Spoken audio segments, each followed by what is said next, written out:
You're watching NewsClick. I'm Anindya Chakravarti. This is a one-stop shop for anyone who wants to know the basics of why Putin has invaded Ukraine. And to understand that, we have to understand two things. One is what Russia is, and the other is what Ukraine means for Russia and for the rest of the world.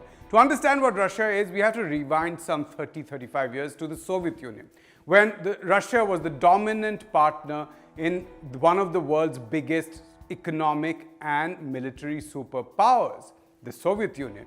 And even today, many people in Russia, Putin is one of them, believe that it's their historical destiny to be a superpower, to revive what the Soviet Union once was. On the other side, there is the US.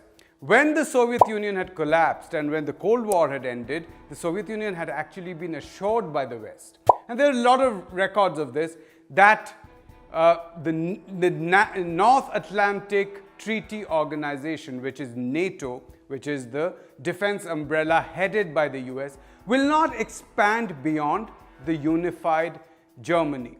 Germany got unified after nearly 45 years, and it was assured, Soviet Union was assured that it wouldn't go beyond that. But what happened? Soviet Union collapsed in less than 2 years, and all the former Soviet republics were gradually picked up by the US into NATO.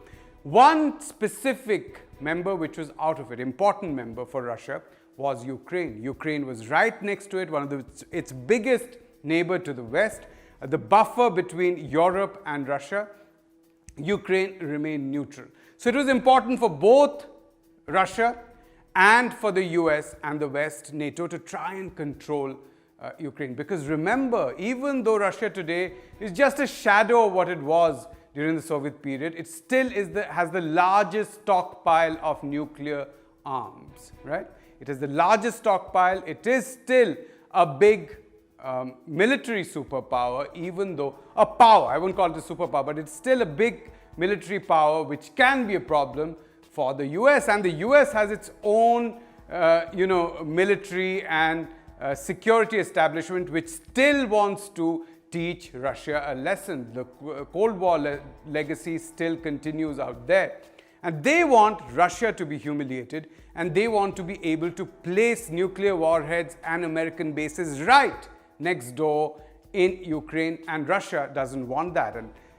And in 2000, Ukraine saw what is called democratic reforms, and in that process, the US acquired a certain degree of control. But when Putin came to power, he successfully kept the US and NATO at bay, and he managed to keep several successive Ukrainian governments till 2014 more or less pro-Russia.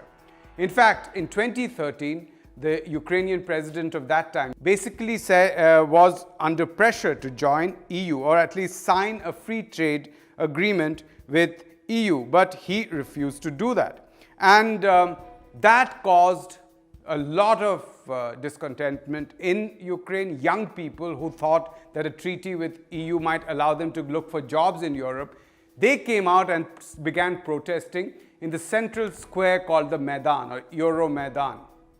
And at that time, those protests continued for months towards the end of 2013, November, December onwards.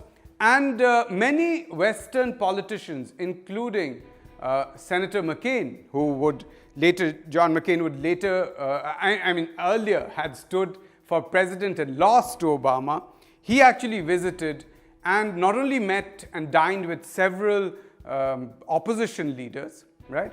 Pro-America opposition leaders, but he also addressed the protesters at the Maidan.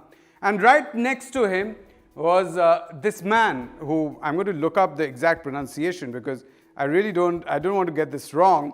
This man's name is Oleg Tyanibok. Oleg Tyanibok, and he is an open anti-Semite and leader of the neo-Nazi party Svoboda. So McCain was standing right next to him, and increasingly it became clear that the CIA, the US administration, the Obama administration was closely involved in these protests, and were kind of popularizing it, promoting it, and maybe even funding it. and definitely organizing the opposition. At one point, the protests turned violent, and there were reports at that time that the police snipers have started firing at the protesters. Many protesters died, but also some policemen died. It was believed that some protesters who had guns had shot the policemen in retaliation, in anger, and that was how the media reported it. But later on, a leaked phone conversation between an EU diplomat and a minister from Lithuania, it was on YouTube and it was covered in the media, revealed that the snipers actually, the same bullets killed the protesters and the policemen. Doctors said that it was the same bullets and they'd been fired from the same guns by snipers. And it was later believed that the snipers were from the opposition coalition, who had been in some way created the level of anger which would then lead to a direct uprising, a rebellion, a coup, in which the lawfully elected government of Ukraine would be overthrown. The president would have to escape and would actually ultimately be in exile in Moscow.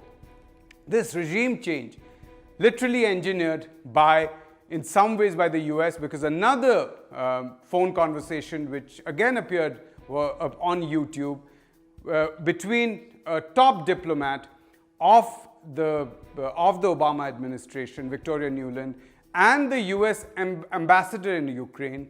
That conversation clearly was about who would be part of the new government, even when the elected president was still in office.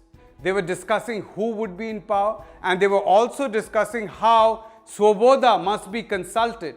So here was the US keen on a regime change in Ukraine without caring that they were empowering a neo-Nazi entity while doing that. And at the same time, what happened was that there was a rise of extreme Ukrainian nationalism, not fascist or anti-Semite, but one of the big heroes of the opposition and later the new government was a person who was at one time a collaborator with the Nazis. And this collaboration with the Nazis, this collaborator with the Nazis actually became a hero of the new Ukrainian government. And this is essentially the reason why today Vladimir Putin is talking about a denazification. Obviously, this is a humbug on his part, because the separatist armies he supports, Russian separatists that he supports in southern Ukraine, which have now become independent in the Donbas region, many of them are openly anti-Semite, many of them are supremacists, many of them are Russian extreme nationalist jingoists. So this is just humbug about denazification, but it's given him that opportunity to talk about it.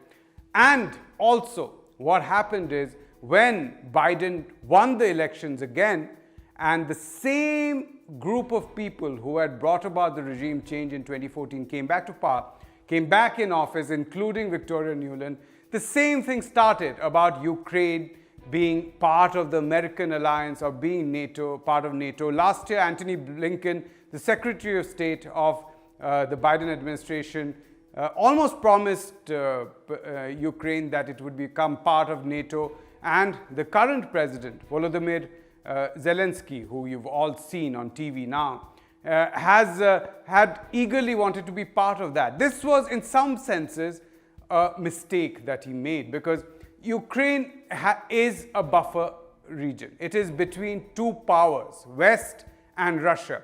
And Zelensky has effectively chosen a power which is far away, the USA, to cock a snook at its neighbor, its nuclear-armed, powerful neighbor, with whom it has a strong, very important trade alliance right next door, Russia.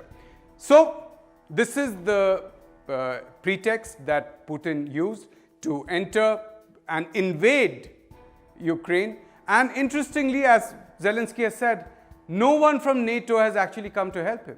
They're talking about sanctions on Russia, but Russia probably calculates that, you see, Russia is one of the biggest suppliers of oil and natural gas to Europe and US.